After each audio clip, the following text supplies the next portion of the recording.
트럼프 관세가 위헌 판결을 받았습니다. 그래서 이게 이 주식과 금 그리고 비트코인 그리고 한국에 지금 어떤 영향을 미치고 그다음에 한국에 과연 이 관세 위헌 판결이 유리한지 한번 봐드리면서 우리가 어떤 이런 자산에 이렇게 투자를 해야 되는지 한번 그것도 한번 수혜볼 업종들이나 아니면은 ETF 한번 보도록 하겠습니다. 여러분들 좋아요랑 구독 한 번씩 눌러주시고요. 자, 그래서 지금 보면 금 가격은 뭐 이렇게 관세 이 위헌 판결 이후에도 계속 올라가고 있습니다. 지금 금 현물 가격이요 지금 5,100달러를 넘어가고 다시 또 5,000달러 위에서 놀고 있죠. 그래서 저는 제가 봤을 때는 야 이거 금 가격 랠리는 막을 수가 없구나. 계속 가는구나. 이 차트로 봤을 때도 이제 다시 올라갈 수 있을 이런 차트로 보고 있고, 여러분들이 뭐 금을 어떻게 생각하실지 모르겠지만 저는 이 지금 상승 사이클이 아마도 꾸준하게 위로 올라가지 않을까 저는 그렇게 보고 있고요. 은 가격도 뭐 금에 맞춰서 따라가겠죠. 하지만 은은 여러분들 누누이 여러분들도 아시다시피 이 변동폭이 엄청나게 크기 때문에 그걸 여러분들 잘 생각하시고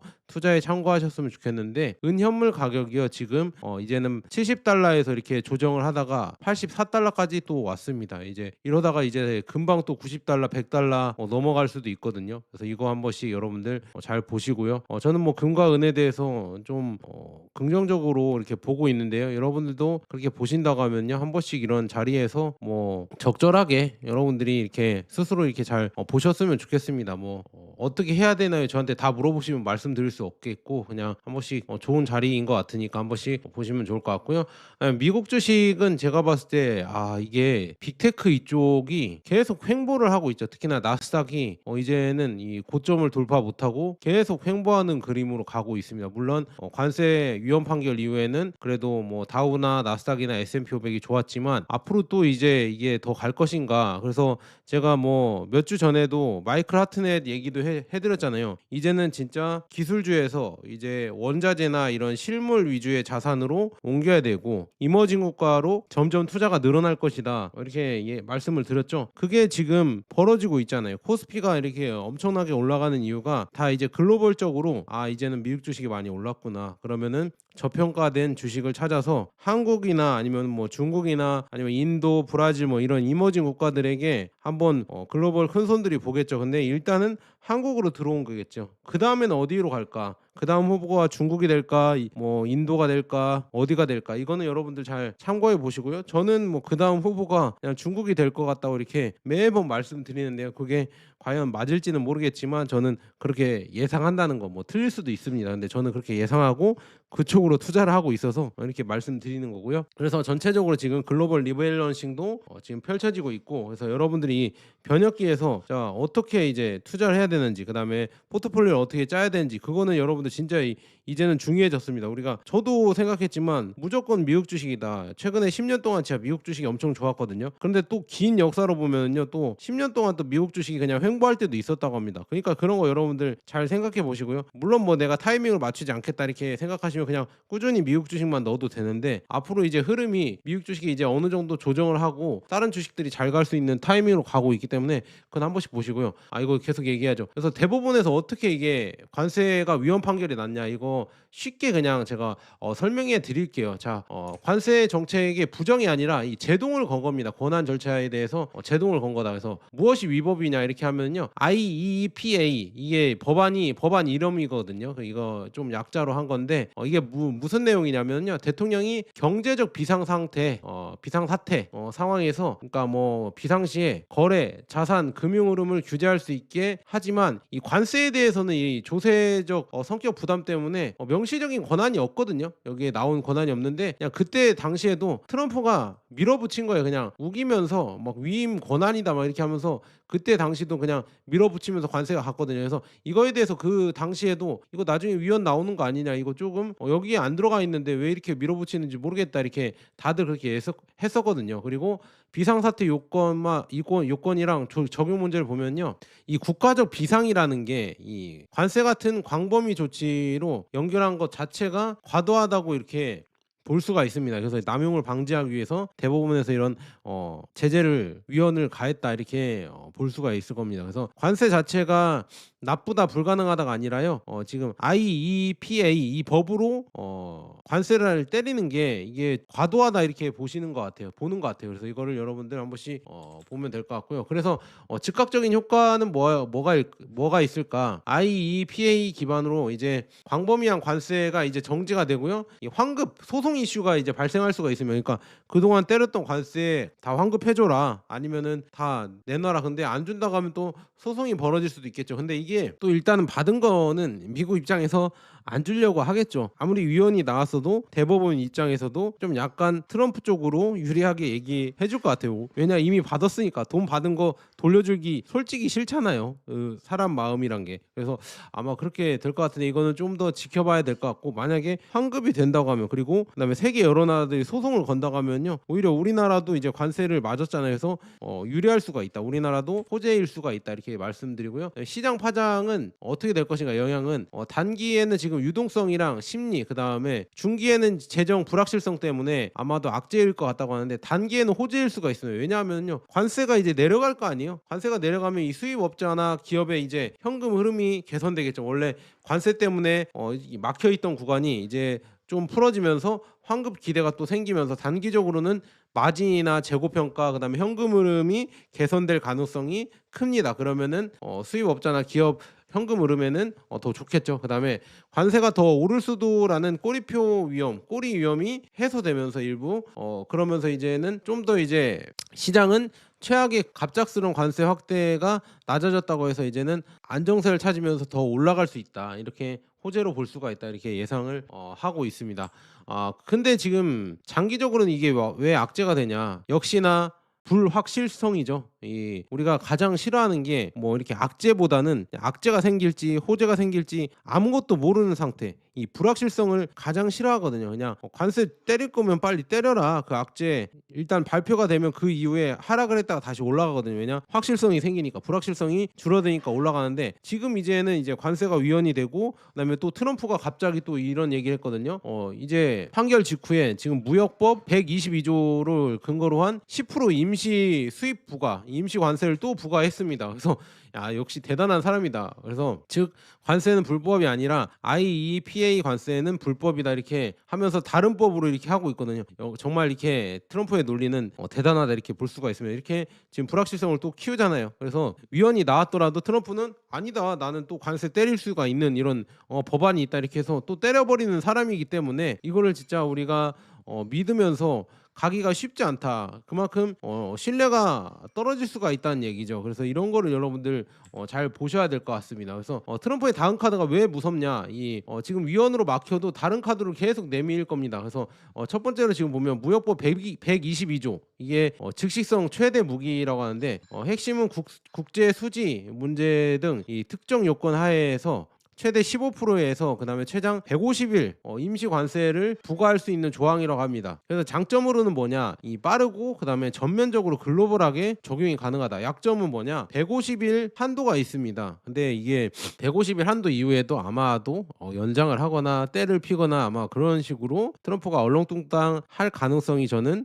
거의 높다, 이렇게 보고 있습니다. 그다음에 두 번째로는 232조라고 있거든요. 국가안보 프레임으로 품목 타격을 할 수 있는 관세가 있다고 합니다. 그래서 지금 상무부 조사 기반으로 국가안보를 근거로 지금 품목별로 관세 쿼터를 때릴 수 있는 강력한 도구가 있다고 합니다. 그래서 철강, 알루미늄, 그다음에 자동차 이런 관세 있잖아요. 이런 거를 때리기도 했었죠. 그래서 이 법적 토대가 이제 다르기 때문에 232조 기만 관세는 그대로 살아있다는 해석이 일반적이다. 그래서 또 이런 걸로도 뗄 수가 있고, 그다음에 301조 이 통상법, 그러니까 보복 불공정 프레임을 씌우면서 특히나 중국을 이거 했었죠. 그래서 무역 상대국의 이 불공정 관행을 이유로 보복 관세를 부과하는 전통적 이런 스타일이다, 레일이다 이렇게 나와 있습니다. 그래서 미중 무역 관세가 이렇게 때려졌는데요. 우리나라 이제 반도체 이런 거에 대해서도 그렇게 특정 이런 품목이나 아니면 특정 이런 불공정이나 보복 이런 걸로 때릴 수가 있다고 이렇게 여지를 남겨놨거든요. 그러니까 이런 게 다 불확실성이기 때문에 좀 시장에는 좋지 않다 이렇게 볼 수가 있습니다. 그래서 이런 관세 지금 위원 때문에 어디가 유리해졌을까 이렇게 보면 한국도 유리해졌을까 이렇게 해서 관세율을 좀 쭉 정리해서 가져왔어요. 그래서 지금 보면 한국은 15%에서 지금 보면 상호관세 기준 인하폭으로 이렇게 됐는데 그다음에 122조 10% 적용한 다음엔 보면 10%. 그래서 실질적으로 여기 부분 한번 볼게요. 마이너스 5%가 하락을 했고요. 그다음에 EU도 마이너스 5, 그다음에 일본도 마이너스 5입니다. 그러니까 서로 비슷비슷하죠. 근데 중요한 건 대만은 지금 보면 마이너스 10에서 15가 됐고요. 그다음에 중국은요. 야, 중국이 대박입니다. 마이너스 20에서 25가 되었다 이렇게 볼 수가 있고요. 멕시코도 10에서 15. 근데 여기는 자유무역 협정이죠. 캐나다도 뭐 20에서 25이긴 한데 여기에는 또 자유무역으로 협정된 게 있기 때문에 그렇게 크진 않은데 특히나 인도가 대박 났네요. 인도가 50에서 10으로 내려오면서 마이너스 실질적으로 40이다. 그다음에 브라질도 50에서 10으로 내려와서 마이너스 40이 됐고요. 베트남도 지금 46에서 10으로 마이너스 36이 됐습니다. 그리고 미얀마도 마이너스 30 정도 됐고 그래서 동남아 쪽이 좀 좋았다 이렇게 말씀드리고요. 영국은 뭐 실질적으로 그렇게 혜택을 못 받았다. 그리고 기타 국가들도 뭐 그냥 실질적으로 이렇게 혜택을 못 받아서 이런 식으로 봤을 때 근데 우리나라도 뭐 마이너스 5포인트가 인하가 되긴 했지만 일본이랑 EU랑 근데 중요한 거는 중국, 멕시코, 캐나다, 인도, 브라질, 베트남, 미얀마 이런 데가 뭐 20에서 50, 뭐 20에 50이 10%로 되면서 10에서 40포인트 이렇게 크게 인하가 됐습니다. 그래서 이런 국가들이 상대적으로 한국보다 훨씬 더 이런 실적 개선이 될 수가 있다. 더 좋아질 수가 있다. 이렇게 볼 수가 있으면서 한국이 지금 뭐 좋긴 좋은데요. 근데 제가 봤을 때는 이제 진짜 한국 정부가 요즘 잘하는 게 뭐냐면 그냥 저는 객관적으로 얘기합니다. 좌파 우파라고 얘기하시면 좀 곤란하거든요. 이게 이 협상에서 최대한 뒤로 밀어야 돼. 이 협상에 대해서 최대한 뒤로 미루고 우리 힘들다 이렇게 하면서 이제는 밀어야 될 것 같습니다. 왜냐 이렇게 불확실성이 커지니까 기존에 했던 이런 관세를 해서 이렇게 무역 협상 했잖아요. 근데 그런 것도 이제 이런 위헌 판결 이런 거 나오는 거 봤을 때 다시 또 이거를 또 협상을 해야 되거든요. 근데 또 트럼프 마음대로 뭘 바꾸고 그래 버리니까 참 이게 좀 걱정이 좀 많이 된다 이렇게 말씀드리면서 한국도 뭐 마이너스 5% 5% 내려간 거면 사실이지만 중요한 거는 불확실성이 더 커지고 한국은 지금 이미 미국에도 다 이런 관세 이런 거를 예상을 하고 투자를 한다고 이렇게 했었는데 그게 이제 위헌 판결이 나온다고 하면 다시 또 이제 설정을 해야 되는데 다시 또 트럼프가 설정해 주겠어요? 기존에 냈던 거 안 돌려준다 빨리 투자해라 이렇게 또 압박하면서 또 다른 걸로 관세를 더 때리려고 할 것 같거든요. 그러니까 우리나라도 진짜 좀 능구렁이처럼 관세를 해달라고 해도 좀 차일피일 조금씩 미루면서 그렇게 가는 것도 나쁘지 않은 것 같아요. 너무 이렇게 트럼프 말만 들어주다가 지금 위헌 판결 자기네에서도 이렇게 나왔잖아요. 그래서 또 자기들끼리 이제 정치적으로 또 싸울 거거든요. 그래서 위헌이 나와도 아마 트럼프는 자기식대로 이제 정치적 싸움으로 이걸 이끌어 갈 겁니다. 그래서 나는 이거를 해야 된다. 관세는 진짜 아름다운 법안이다. 이렇게 해서 이 지금 대법원이 쟤네들이 잘못했다. 쟤네들 뭐 민주당의 뿌락치다 막 이렇게 하면서 또 이렇게 이끌어 갈 거거든요. 제가 봤을 때는 그런 그림으로 갈 겁니다. 그래서 제가 불확실성이 더 커질 거라 저는 보고 있고요. 그러니까 중요한 거는 예전부터 이 관세 협상에 대해서 너무 빨리 할 필요도 없어요. 그러니까 오히려 뭐 순순히 들어주면 오히려 더 내놓으라고 하니까 이렇게 또 이렇게 얘기하면 너 반미주의잖아 이렇게 할까봐 그냥 객관적으로 해석을 해드리는 겁니다. 그러니까 트럼프 정부에 대해서. 그래서 이거가 정작 문제는 뭐냐면 이런 불확실성과 그다음에 동맹국들에게 이렇게 계속 요구하는 것과 그다음에 또 여러 가지 뭐 갑자기 막 변칙으로 또 이렇게 법을 또 바꾸고 그런 게 결국에는 달러에 대한 신뢰도도 또 떨어뜨리는 거거든요. 그래서 저는 트럼프한테 오히려 저는 고맙습니다. 트럼프 싫어하지 않습니다. 왜냐 트럼프가 금 가격을 올려주니까 그런 것 때문에 불확실성이 커지면서 금과 은의 가격을 올려주는 사람이 트럼프고요. 그다음에 이런 것 때문에 다국화를 더 빠르게 추진할 수 있게 해주는 사람이 트럼프이기 때문에 저는 트럼프를 좋아합니다. 그래서 한국 정부는 그럼 어떻게 해야 되냐? 결국에는 미국과도 협력을 하되 뭐 요즘 이렇게 지금 중국이랑도 관계 개선을 하려고 하는 것 같더라고요. 그래서 중국이랑 러시아랑 뭐 북한이랑도 뭐 관계 개선을 어떻게 하려고 하는 것 같은데 조금 늦었습니다. 이 브릭스 이쪽으로도 제가 미국을 손절하라고 하는 거 아니면 또 그걸 뭐 이분법적으로 생각을 해서 너 뭐 이렇게 하지 마시고 잘 생각해 보세요. 우리도 이제는 포트폴리오 주식도 있잖아요. 다변화 차원에서 물론 미국이 싫어하겠지만 서서히 이제는 우리도 다변화를 해야 되는 게 맞습니다. 그러니까 왜 그러냐면 지금 여기에 이게 중국 자료를 가져왔거든요. 중국이 작년에요. 이 미국과 그렇게 디커플링 하면서도 무역 흑자가 1 조를 넘어섰습니다.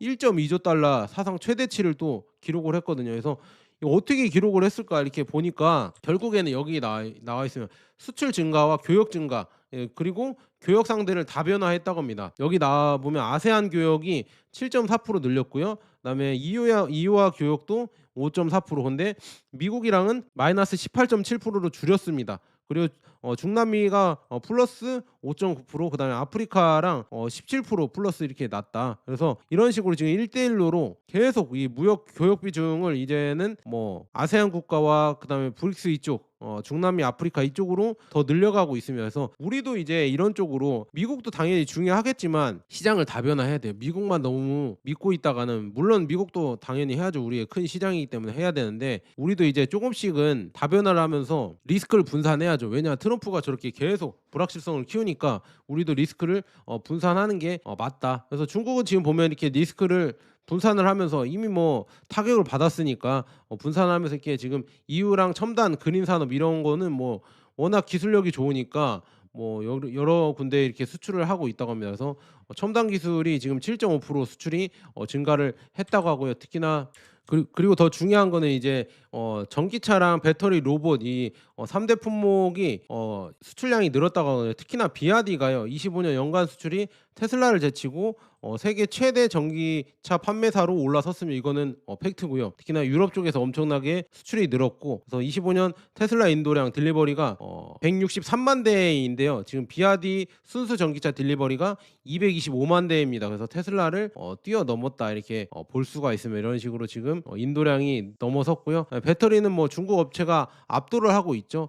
설치량 기준으로 뭐 거의 압도를 하고 있고, 요즘 점유율도 이제는 K 배터리를 넘어서 더 많이 판매가 되고 있고요. 뭐 로봇은 이미 뭐 중국에서 거의 뭐 60% 이상 중국에서 생산이 돼서 세계로 유통이 되고 있다. 그래서 이런 식으로 지금 우리도 이제 반도체나 이런 게 잘 하잖아요. 반도체 조선이나 이런 거를 우리가 잘 하기 때문에 이런 뭐 남미나 아니면 아프리카나 여러 시장들 있잖아요. 그런 시장을 개척을 해서 우리도 좀 그런 거를 그쪽에도 너무 미국만 이렇게 올인하는 게 아니라 그쪽으로도 수출하려고 좀 노력을 해봐야 된다 이렇게 말씀드리고, 또 이제 주말 사이에 과연 진짜 미국이 이란을 칠지 그것도 또 이제 변수거든요. 요르단 기지에 뭐 제트기 60대 이상이 직결되어 있다. 그래서 항공편 추적 결과 뭐 이런 여러 가지 화물도 계속 옮긴다는데, 또 이 제가 어제랑 엊그제랑 이 영상을 올려드렸는데 제가 말씀드린 거는요, 미국의 군사력이 뭐 이란보다 중국보다 러시아보다 약하다 그게 아닙니다. 왜 이렇게 사람 말을 고지고대로 들으시고 막 이분법적으로 생각을 하시려고 하시나요? 지금 이렇게 원정을 해서 이렇게 뭐 전쟁을 하거나 아니면 원정을 해서 이렇게 타격을 주거나 그렇게 할 수 있는 나라가 미국 말고는 없어요. 항공모함을 갖고 이렇게. 그러니까 미국의 군사력은 지금도 센 건 사실입니다. 하지만 중요한 거는요, 이게 미국 본토 앞에서 하는 게 아니라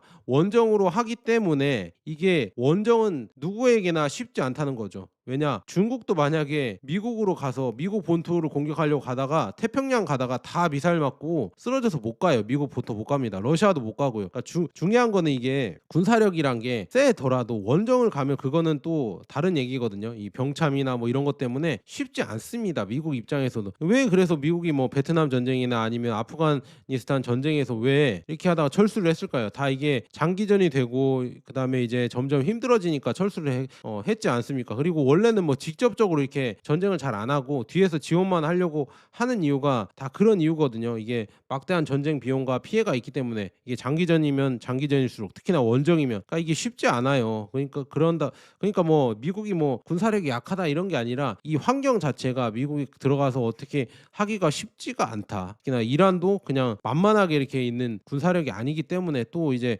자기 이런 나와바리에서는 그래도 어느 정도 미사일이나 이런 방어 능력이 있기 때문에 미국이 그렇게 쉽게 이렇게 들어가서 할 수 있는 이런 그런 게 아니다. 그러면 뭐 이스라엘이 만약에 쉬웠으면은 벌써 이란 뭐 미사일로 다 제압을 하고, 그때 작년에 전쟁 때 제압을 했어야죠. 근데 못 했었잖아요. 그래서 뭐 이제는 미국까지 오고 있는데, 근데 이게 과연 좋은 선택인지는 저는 솔직히 모르겠습니다. 지금 미국의 국방부가 이란에 대해서 최대한 압박을 하고 있는데 과연 이란이 항복을 할 것인지, 아니면은 여기서 이제 버텨서 진짜 미국이 뭐 제한적인 폭격이든 아니면은 진짜 일방적인 이런 전쟁의 시작이든 그런 거를 할 것인지 그거는 모르겠지만 결론적으로는 미국의 군사력은 약한 게 아니고요. 당연히 이렇게 압박할 정도로 이렇게 셉니다. 이란이 아니었으면요. 그냥 이름 없는 국가들 있잖아요. 특히나 뭐 베네수엘라도 그렇고 그냥 아프리카와 이름 모를 국가나 아니면은 그냥 이란 말고도 다른 이렇게 좀 약한 국가들은 이미 깨갱하고 이미 그 정도로 압박을 주지도 않습니다. 미국 입장에서 그냥 미국이 진짜 대대적으로 압박을 하면은요. 그냥 항복할 수가 있습니다. 근데 그게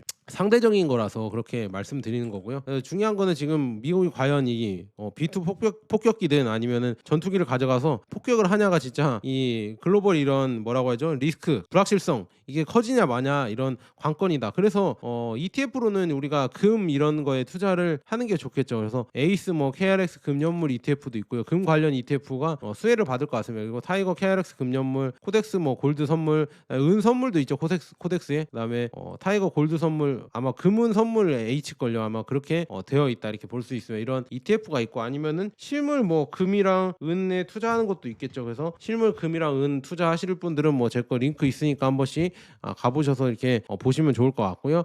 그다음에 이제 베트남이 이제 동남아시아 최대 금 시장에서 과열된 금가 폭등을 진정시키기 위해서 불법 금 거래 단속을 강화하고 있다고 해서 이 내용을 보니까요. 이 베트남이 10여 년 전부터 그냥 베트남 국가 기관이 금을 관리를 했었대요. 그 기업 한 기업만 이렇게 지정을 해줘서 금을 관리했었는데 오히려 그게 너무 규제를 하다 보니까 암 시장이 생겨버리고 밀수가 더 많이 생기니까 이제는 민간 기업으로 이제는 금 유통이라는 걸 확대시키면서 감독은 강화한다고 이렇게 얘기를 했습니다. 그래서 그렇게 되면서 이제 민간으로 더 확대를 해서 오히려 암 시장을 죽이고 활성화를 더 시켜서 그냥 뭐라 하지 투명화를 시키겠다 이렇게 하고 있습니다. 그만큼 이제 금 시장이 중요해졌다는 얘기죠. 베트남도 그렇고요. 태국도 지금 그렇게 되고 있고요. 뭐 여러 나라들이 지금 특히나 아시아 이쪽에서는 금 열풍이 계속 커지고 있습니다. 인도도 그렇고 뭐 중국은 말할 것도 없고 홍콩 그다음에 이제 뭐 한국도 이제 이 금 열풍이 불어야 될 텐데 한국이 지금 이렇게 너무 금에 대해서 약간 체계적인지 모르겠습니다. 금 생산이라 이런 게 좀 체계적이지 않거든요. 생각보다는 이 금 시장이 엄청나게 커질 건데 그에 반면에 이 시스템적으로는 그렇게 크게 갖춰진 것 같지는 않습니다. 그다음에 이제 달러 채권이 그래도 아무래도 이 리스크 오프 안전자산 성격이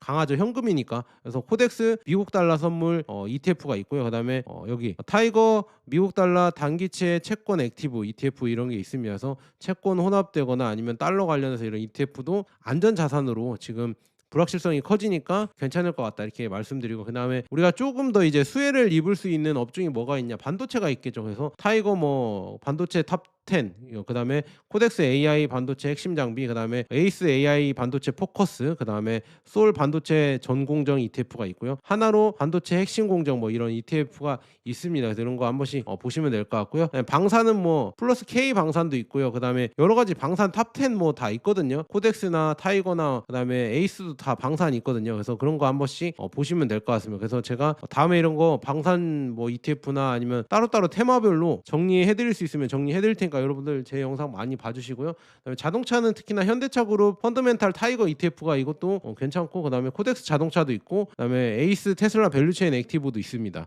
그다음에 조선해운은 여러 개가 있지만 솔 조선 탑3 플러스 이것도 괜찮은 것 같고 하나로 조선해운 이런 것도 있습니다. 그래서 이런 거 한 번씩 보시면 좋을 것 같고요. 혹시나 이제 여러분들 금 투자 실물로 하실 것 같으시면 하실 생각이 있으시면 혹시 제 거 링크 한번 들어가셔서 한번 봐주시면 좋을 것 같고요. 아니면 이 링크로 들어가셔서 책이나 아니면 다른 뭐 여러분들 생필품도 있으니까 쿠팡 링크거든요. 쿠팡에 뭐 사실 거 있으시면 제 거 링크로 들어가 주셔서 사주시면 저한테 도움이 되니까 한 번씩 부탁드리고요. 여러분 진짜 불확실성이 많이 커지고 있습니다. 그래서 이제는 너무 이렇게 여러분들 리스크가 큰 자산보다는요 제가 봤을 때는 좀 안정형으로 이제는 끌고 가야 될 것 같습니다. 최근 이제 트럼프 정부 때나 아니면 요즘 너무 많이 이제 기술주가 많이 올랐다고 저는 보거든요. 그러니까 이제 안정적으로 이렇게 여러분들 채권이나 뭐 금이나 이런 걸로 좀 모아가는 게 좋지 않을까 저는 그렇게 보고 있습니다. 그래서 여러분들도 저랑 생각이 같으시면 그렇게 하시면 될 것 같고요. 다르시면 그냥 그렇게 안 하셔도 됩니다. 근데 저는 이렇게 해석을 하고 있다는 거 말씀드려요. 자 여기까지 좋은 번화될 거예요. 내일 또 이제 더 좋은 영상으로 더 재밌는 영상으로 찾아뵙도록 하겠습니다. 감사합니다.